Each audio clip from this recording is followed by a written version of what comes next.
Oxygen परिवार के तत्वों के हाइड्राइड्स का रासायनिक गुण आप पढ़ने जा रहे हैं।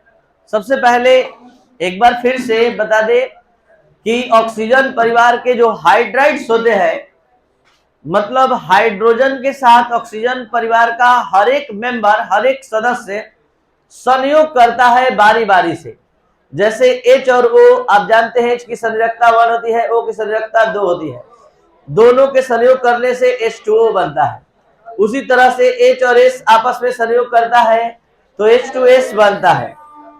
तो यहां पर ध्यान देना है कि ऑक्सीजन परिवार के जो हाइड्राइड्स होते हैं, यानी H2O, H2S, H2Ac, H2T, जिसके बारे में पिछले वीडियो लेक्चर में समझाया जा चुका है अच्छे से कि सभी हाइड्राइड्स की जो संरचना होती है वो भी शेप्ड होती है, कोणीय होती है, बेंट होती है।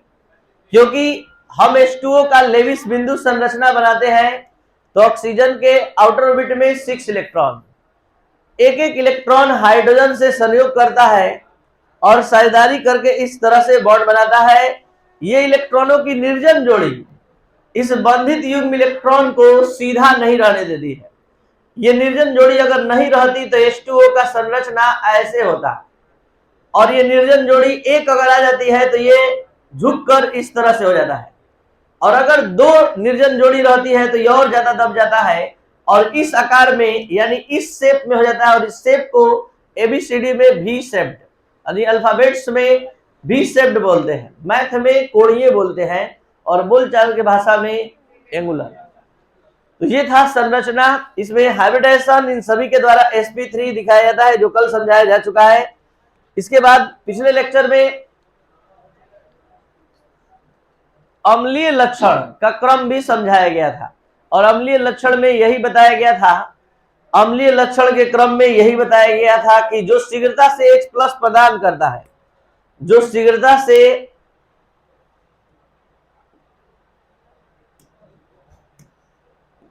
H+ प्रदान करता है वो सबसे ज्यादा अम्लीय होता है, और H+ वही शीघ्रता से प्रदान करता है जिसका अबंध लंबाई ज्यादा होता है। यानी 9th 10th से आप सभी स्टूडेंट अम्लीय मतलब के बारे में, अम्लीय भस्मीय गुण के बारे में यही एक्सप्लेन करते हैं कि जो शीघ्रता से H+ प्रदान कर दे उसको आप अम्ल कहेंगे। तो यहाँ पर सभी H+ प्रदान करने के लिए तैयार है, लेकिन इसमें भी सबसे तेजी से वो प्रदान करेगा जिसका अबंध लंबाई सबसे ज्यादा होगा, जिसका बॉन्ड जल्दी से टूटेगा।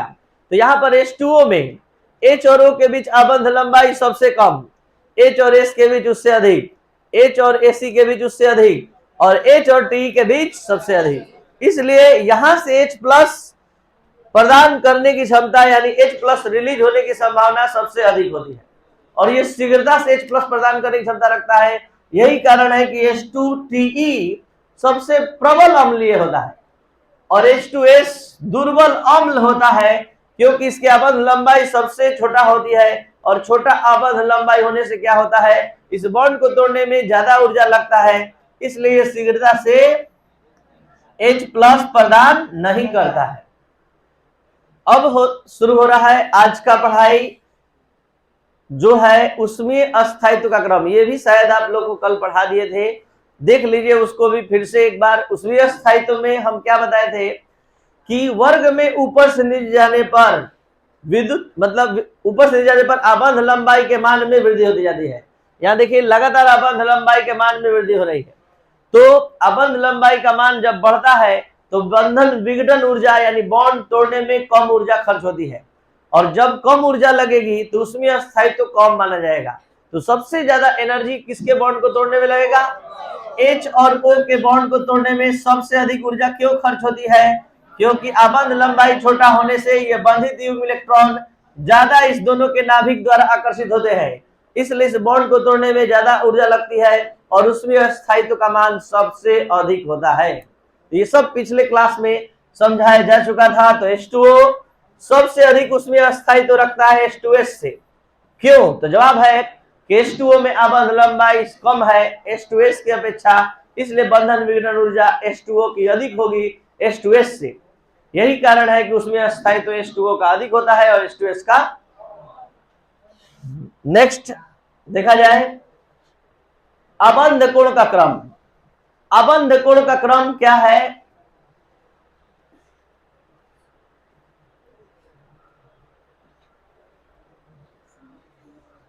अबंध कोण का क्रम ध्यान दिया जाए। अबंध कोण का क्रम समझने से पहले बोर्ड पर ध्यान दीजिए। अबंध कोण का क्रम ये जो निर्भर करता है ये केंद्रीय परमाणु की विद्युत ऋणात्मकता पर निर्भर करता है। क्या है कॉन्सेप्ट? आपको बता दें कि इससे बहुत ही फेमस क्वेश्चन बहुत बार आने का रिकॉर्ड बनाया है, और वो क्वेश्चन क्या है कि H2O का अबंध कोण H2S से अधिक होता है क्यों?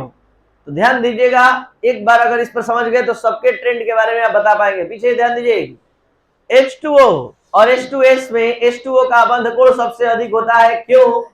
समझिए, इसका केंद्रीय परमाणु O है और इसका केंद्रीय परमाणु S है। नियम यह है कि जिसका केंद्रीय परमाणु ज्यादा विद्युत ऋणात्मक होता है, जो स्टूडेंट कल नहीं आए थे या पिछले लेक्चर को नहीं कंप्लीट किए हैं बोर्ड पर ध्यान दीजिए, इसको बोलते हैं निर्जन युग्म, इसको बोलते हैं बंधित युग्म, इसको बंधित युग्म। तो किसी भी केंद्रीय परमाणु पर तीन तरह का प्रतिकर्षण देखा जाता है। एक बंधित युग्म का प्रतिकर्षण, एक बंधित युग्म निर्जन युग्म का प्रतिकर्षण और एक निर्जन युग्म का। होता क्या है कि ये जो केंद्रीय परमाणु अधिक विद्युत ऋणात्मक जब होता है, देखिए हम H2O का मॉडल बना लिया ऐसे, ठीक है, और ये H2O आ गया हमारे हाथ में इस मॉडल का। होता क्या है कि जब केंद्रीय परमाणु ज्यादा विद्युत ऋणात्मक होता है तो इसके बंधित युग्म में प्रतिकर्षण ज्यादा होता है, क्योंकि ये इलेक्ट्रॉन युग्म पर ऋण आवेश होता है और इस ऋण आवेश के चलते इस दोनों में प्रतिकर्षण होता है। तो प्रतिकर्षण यहां भी हो रहा है, यहां भी हो रहा है, इसके बीच भी प्रतिकर्षण हो रहा है और इसके बीच, लेकिन इसके बीच का प्रतिकर्षण अधिकतम होगा। क्यों अधिकतम होगा? क्योंकि इसका केंद्रीय परमाणु ज्यादा विद्युत ऋणात्मक है। कॉन्सेप्ट कहता है कि जिसका विद्युत ऋणात्मकता का मान अधिक होता है उसके बंधित युग्म इलेक्ट्रॉन में प्रतिकर्षण ज्यादा होता है। अब आप ही बताइए, जब सबसे अधिक इस पूरे ऑक्सीजन परिवार में अधिक विद्युत ऋणात्मक तत्व कौन है? तो इसमें जो प्रतिकर्षण होगा वो सबसे अधिकतम होगा, उससे कम प्रतिकर्षण H2S में, सबसे कम होगा H2T में। तो वर्ग में अगर अध्ययन करेंगे तो अबंध कोण का मान नीचे जाने पर क्या होगा? कम होगा। और सबसे अधिक अबंध कोण किसका होगा? तो आपके एग्जाम में क्वेश्चन आया है कि H2O का अबंध कोण H2S से अधिक होता है क्यों? इसका कंप्लीट आंसर आप सभी स्टूडेंट ध्यान से समझ लीजिए। H2O का केंद्रीय परमाणु ऑक्सीजन है, H2S का केंद्रीय परमाणु सल्फर है। ऑक्सीजन की विद्युत ऋणात्मकता सर्वाधिक है ऑक्सीजन से, सल्फर से। ऑक्सीजन की विद्युत ऋणात्मकता सल्फर से अधिक होती है। यही कारण है कि इसके बंधित युग्म में जो प्रतिकर्षण होगा वो H2S की अपेक्षा अधिक होगा। यही कारण है कि इसके अबंध कोण का मान, H2O के अबंध कोण का मान H2S से अधिक होता है। हम बताएं H2O और H2S में, और आपके एग्जाम में आ गया कि H2S के अबंध कोण का मान H2SC से अधिक होता है क्यों? सेम कॉन्सेप्ट, इसका केंद्रीय परमाणु सल्फर है, इसका केंद्रीय परमाणु Fe है। यहाँ पर बंधित युग्म में यानी H2S में जो बंधित युग्म में प्रतिकर्षण होगा वो H2SE से अधिक होगा। यही कारण है कि अबंध कोण का मान H2S का अधिक होगा, किससे? H2SE से। तो आप समझिए, D ब्लॉक, F ब्लॉक और P ब्लॉक हर एक कंपाउंड पर, एलिमेंट पर क्वेश्चन आ जाता है। क्वेश्चन बहुत हल्का होता है और नया होता है, तो थोड़ा सा आप सीरियस होकर हर बात समझिएगा क्लास में। तो उसका फायदा यही है कि आप हर तरह के क्वेश्चन को का जवाब आप दे पाएंगे। और क्लास में आप आए हैं और आराम से किनारे कोना में बैठकर मोबाइल चला रहे हैं, तो कहने का मतलब आप अपने आप से, अपने परिवार से लगातार धोखा दे रहे हैं और उस धोखा का रिजल्ट आपको मिलेगा, क्योंकि इस नियम है कि आप सही जगह का उपयोग सही समय पर कर लीजिए। ये पढ़ने का जगह है, कोई आपको उतना ज्यादा बार बार प्रेशर अब नहीं देगा। पूरा जिंदगी आपके हाथ में है, आप जिधर ले जाइए। देखिए, तो हम यहाँ पर जो चीज बताए ध्यान देंगे। अबंध कोण का हम क्रम समझा दिए। अब आगे द्विध्रुव आघूर्ण का क्रम। द्विध्रुव आघूर्ण का क्रम, मेन कॉन्सेप्ट देखिए बताते हैं। हम पढ़ा रहे हैं ऑक्सीजन परिवार के हाइड्राइड का गुण। जैसे नाइट्रोजन परिवार के हाइड्राइड का गुण पढ़ा है, एकदम सेम वे में ऑक्सीजन का लेके चल रहे हैं। अब आगे हाइड्रोजन का भी ऐसे ही आने वाला है। तो वहां पर केवल आपको ट्रेंड देखने के लिए मिलेगा। बोले तो थे कि नाइट्रोजन फैमिली में भी अब ट्रेंड ही दिखाएंगे, लेकिन फिर से दोबारा बता रहे, क्योंकि बीच में थोड़ा गैपिंग आ गया आपके पढ़ाई में, कि दोबारा आप समझ लीजिए। डायरेक्ट हम ट्रेंड लिखते हैं और सीधे आगे निकल जाते हैं, लेकिन फिर से समझाने का मकसद है कि पढ़ाई हमारा कुछ ठहर जाए आपके दिमाग में। अब यहाँ द्विध्रुव आघूर्ण का क्रम समझना है। इसका बहुत फेमस क्वेश्चन है कि H2O का द्विध्रुव आघूर्ण सबसे अधिक होता है क्यों? H2O के द्विध्रुव आघूर्ण का मान H2S से अधिक होता है क्यों? सभी हाइड्राइड्स के द्विध्रुव आघूर्ण का क्रम बताएं। ऑक्सीजन परिवार के सभी हाइड्राइड्स के द्विध्रुव आघूर्ण का क्रम बताएं। सबका जवाब एक लाइन में सुन लीजिए। जिसका केंद्रीय परमाणु जितना ज्यादा विद्युत ऋणात्मक होता है, जैसे हम 2 में समझा रहे, आपको सब में समझ में आ जाएगा। एक H2O H2S में समझा रहे, O का विद्युत ऋणात्मकता होता है 3.5 और H का होता है लगभग 2। S का लगभग 3 मान लिए और इसका लगभग 2। इसके बीच का अंतर कितना का है? इसके बीच का अंतर 1। ठीक है, तो अब सभी स्टूडेंट समझ रहे हैं कि लगातार जैसे जैसे वर्ग में ऊपर से नीचे जाते हैं तो विद्युत ऋणात्मकता घटता है, तो अंतर भी क्या होगा? अंतर भी क्या होगा? घटेगा। तो द्विध्रुव आघूर्ण का कॉन्सेप्ट जो कहता है कि 2 परमाणुओं के बीच विद्युत ऋणात्मकता का अंतर जितना ही अधिक होता है, उतना ही अधिक द्विध्रुव आघूर्ण का मान होता है। Greater the value of difference of electronegativity between the atom, greater the value of dipole moment.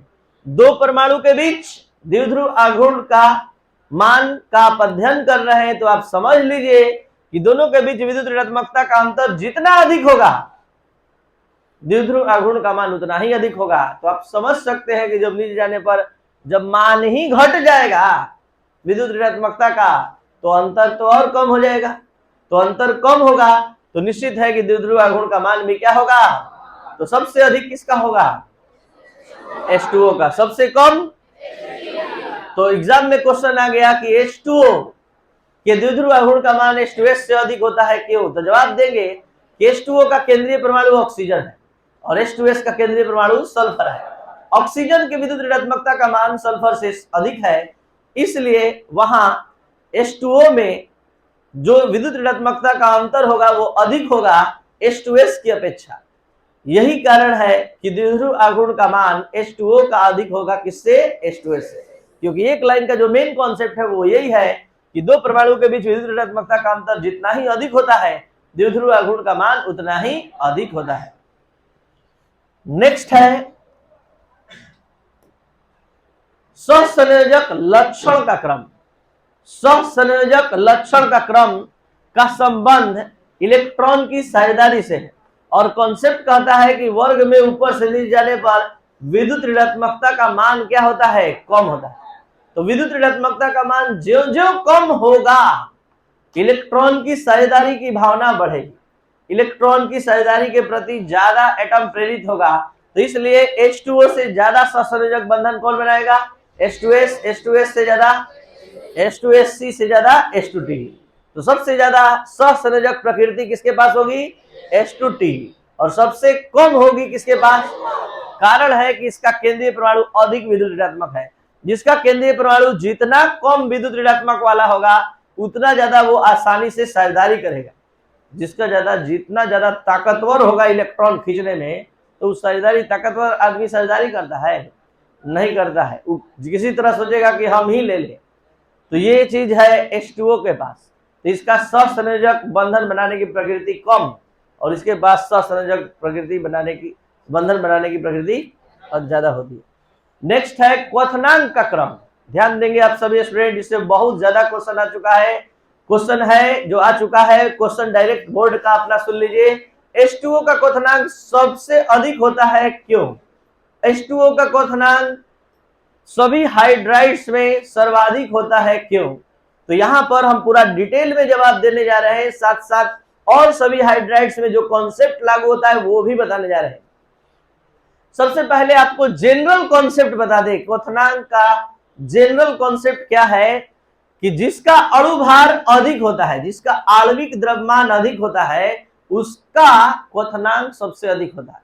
अब आपके पास इतना नॉलेज है, 2 साल आईएससी में पढ़ लिए हैं कि अणुभार किसका अधिक होगा। अगर हम आपसे पूछे कि H2S, H2O, H2SE, H2T में सबसे अधिक अणुभार किसका होगा, सबसे नीचे वाले का। आपको इतना तो पता है ऑक्सीजन का परमाणु भार 16, तो ऑक्सीजन का 32, ऑक्सीजन सल्फर का 32।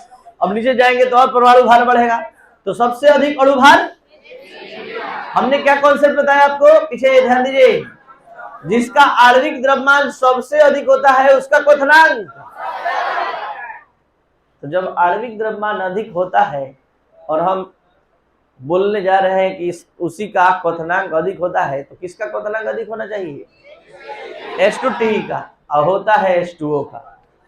तो इसका मेन कारण क्या है कि H2O, एक अकेला H2O इस पूरे हाइड्राइड्स में हाइड्रोजन बंधन का निर्माण करता है, और हाइड्रोजन बंधन हमेशा शर्त के मुताबिक हाइड्रोजन और ऑक्सीजन, हाइड्रोजन और नाइट्रोजन, हाइड्रोजन और फ्लोरीन के बीच बनता है। यह है हाइड्रोजन बंधन का शर्त कि हाइड्रोजन और ऑक्सीजन, हाइड्रोजन और नाइट्रोजन, हाइड्रोजन और फ्लोरीन, यही तीनों के बीच हाइड्रोजन बंधन बनता है। तो यह हाइड्रोजन बंधन बनाने का शर्त कौन पूरा कर रहा है, H2O। H2O केवल पूरा कर रहा है, क्योंकि इसमें 2 H2O के बीच जो ये डॉट वाला बॉन्ड देख रहे हैं, ये हाइड्रोजन बंधन है।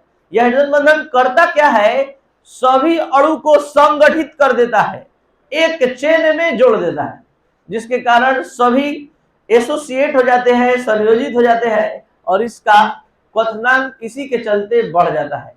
तो H2O का क्वथनांक क्यों अधिक होता है, तो जवाब देंगे कि H2O अपने जैसे अणुओं के बीच अंतर अणुक हाइड्रोजन बंधन का निर्माण करता है। इस अंतर अणुक हाइड्रोजन बंधन के निर्माण के कारण सभी H2O के अणु संगठित हो जाते हैं और इसके क्वथनांक में वृद्धि हो जाती है। आपको बता दें कि हाइड्रोजन बंधन 2 प्रकार का होता है, एक अंतर अणुक, एक अंतरा अणुक। जब 2 अणु के बीच हाइड्रोजन बंधन होता है तो अंतर अणु कहलाता है, और जब एक ही अणु में होता है तो अंतरा अणु कहलाता है। ये देखिए, 2 अणु के बीच H2O ये अलग है, ये H2O अलग है, और यहाँ पर इसका O और इसका H के बीच कनेक्शन हुआ है।